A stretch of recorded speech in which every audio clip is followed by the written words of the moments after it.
Where am I? You're in the Speed Force, Barry. Oliver. The Anti-Monitor is at the dawn of time. He's extremely powerful. The 8 of us might not be enough. Oh my God. Where did you send them? Somewhere you can't touch them. By any means necessary. To their very last breath.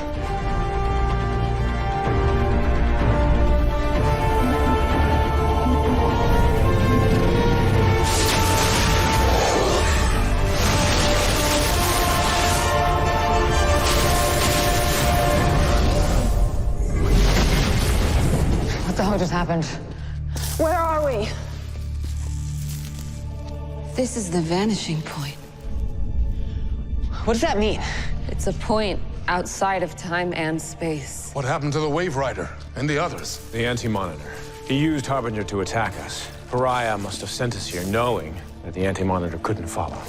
Well, we have to go back. We have to go back right now. Barry, we can't. They're gone.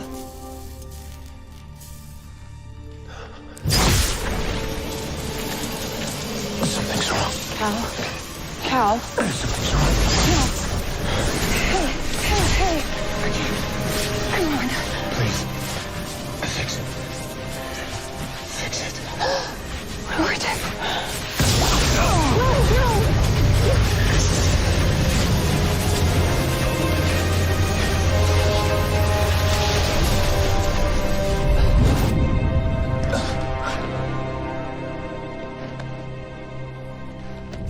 Oh, I am so happy that worked. Lex, what did you do?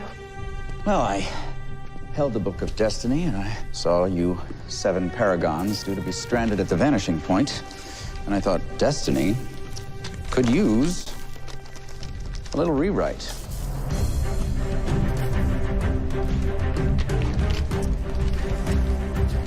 So, what do we do now?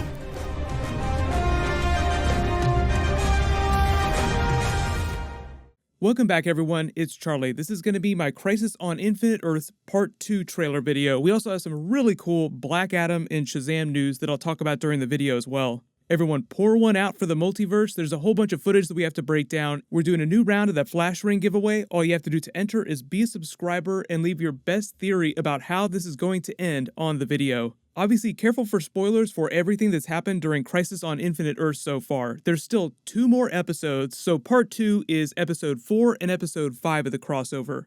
There's no official synopsis for Episode 4 yet, but that's going to be the Arrow episode. That's why you're seeing so much Oliver Queen as the Spectre talking to Barry Allen in the Speed Force during this. Since he's become the new Spectre, he's now one of the most powerful characters in the DC universe. As the Spectre, he's really only answerable to God himself, whoever the god of the Arrowverse is going to be.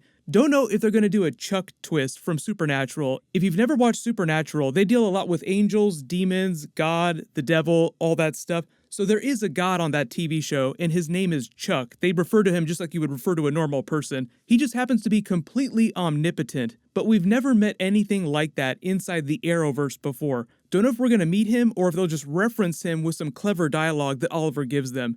Because once Oliver becomes the Spectre, he would gain all that divine knowledge. But as you see during that ending scene, Pariah Wells sent the 7 Paragons to the Vanishing Point to protect them from getting wiped by the antimatter wave when the Anti-Monitor wiped the rest of the multiverse. Really, it was just one Earth that was left, and he just got rid of that. As Oliver explains, the Anti-Monitor is now going to the dawn of time to begin creating the antimatter universe to replace the multiverse.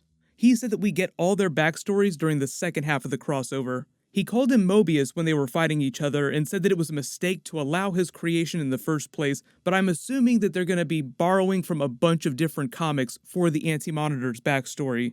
He only became the Mobius character during the New 52, so the original Crisis on Infinite Earths backstory for the Anti-Monitor is a little bit different from his backstory right now in the modern Rebirth comics.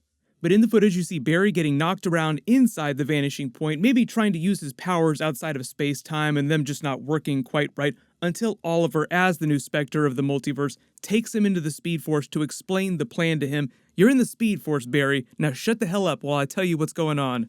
Just one of the really cool things about Oliver becoming the new Spectre is that he's no longer bound by space-time anymore, so it's really easy for him to take them from the Vanishing Point to where the Anti-Monitor is on this planet here at the dawn of time.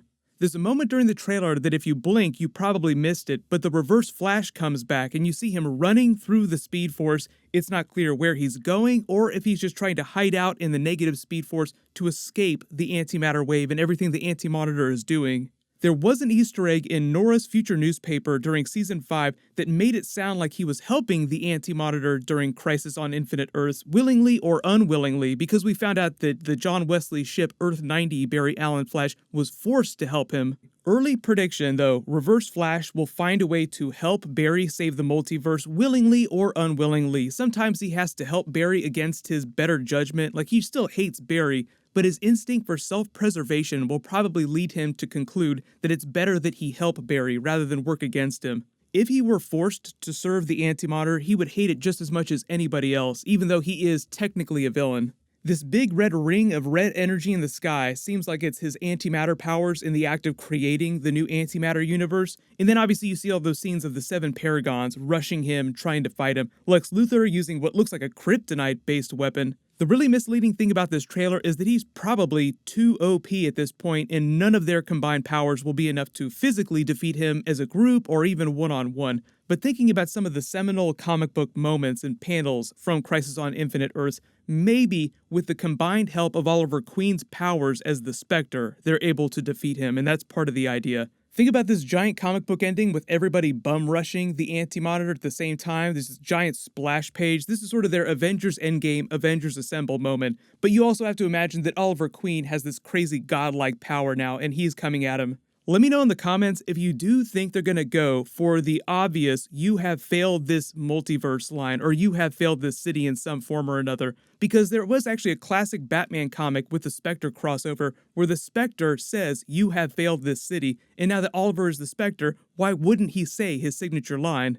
I know you have a lot of big questions about Green Lantern Corps, what's going on with them during this crossover, are they going to tease it? Because they are working on a brand new Green Lantern series for HBO Max. There's supposed to be a Stargirl teaser, even though that's kind of a lesser thing. She's not really a big character, but that's going to be one of the new CW shows in the next couple of years. But there's also supposed to be a moment with 3 versions of Superman on screen at the same time, and since we haven't seen that yet, I'm assuming it's when the multiverse comes back, when they fix everything. Early guess is it's going to be Kingdom Come Superman coming back, Tyler Hoechlin's Superman from Earth 38, and maybe Tom Welling's Superman coming back. That would feel like the best payoff. Maybe they'll tease the formation of a quote-unquote league without straight up calling it Justice League, because I still think that they're not allowed to use the Justice League name on the TV shows yet. Early prediction for next year's crossover too, because how do you beat Crisis on Infinite Earths? How do you go bigger than that? And the answer is Blackest Night. So what they might do, because they're doing the new Green Lantern series, is that they'll start to introduce Green Lantern stuff during next year's crossover and make the slow march to the next couple of years where they eventually work up to Blackest Night. But something that big will take them a couple of years to work up to. You don't go straight to Blackest Night. First you have to introduce the Green Lantern Corps, then you have to introduce the Sinestro Corps and all the other different colors of the emotional spectrum and their individual Lantern Corps. Then you can finally do Blackest Night. The really cool Black Adam and Shazam news that they announced while I was making this video is that Shazam 2 is going to come out just a couple months after Black Adam. So just a reminder, Black Adam is coming out December 2021. It's still a little ways off. They're going to be filming it next year. That movie is mostly going to be set in the past. They'll be introducing the Justice Society of the DC movie universe, the DCEU. But then a couple months after that, they'll do Shazam 2 with the Shazam League going inside the Magic Lands, and then they'll have their big crossover with Black Adam versus the Shazam League. The really big Shazam Black Adam Easter eggs that have been part of Crisis on Infinite Earths TV stuff is all the Eternium. In the lead up to Crisis on Infinite Earths, Nash Wells was trying to hunt down Eternium. Eternium is basically shards of the Rock of Eternity. So that's them just starting to do some Shazam stuff within the Arrowverse, but I don't know how they're going to handle the Shazam characters eventually. I think eventually you will see a version of that character on the TV shows, but it might be a while before that happens.